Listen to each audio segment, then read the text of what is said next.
our guides come and they speak to us with different temperaments and personalities, and they're very subtle. It's a matter of it's not Elvis with a pizza. It's a butterfly wing of aha. And I thought, let me check that out, or oh, look at that. And they kind of sweep in and turn your attention here and there.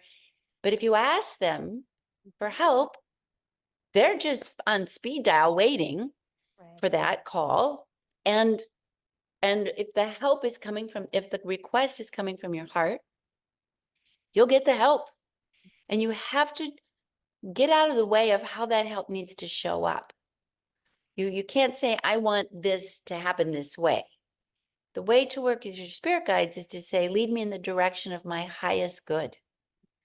Lead me in the direction of the best path, the greatest outcome, the biggest opportunity for my growth. Now, in terms of the universe being organized, we have available to us following, and it gets a little complicated, but the principles of energy, frequency, and vibration, 369. We have 33 guides that are helping us manage our energy, frequency, and vibration. And they're on in kind of a sphere around us, moving in and out, depending on which one can help us with what.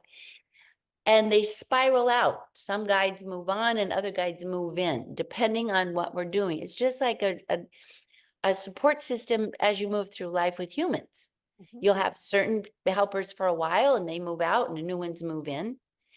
And so there's always an evolving, it's not a static, it's an evolving exercise of support, an evolving experience. But there are some consistencies. You have a guardian angel who kind of said, well, I'll walk you on your path for as long as you're committed. And I'll veer you back if you get lost in the woods. And we have a guide, like a soul friend, who says, well, I'm going to be with you all the time, sort of your steadying force. So we have these two frequencies.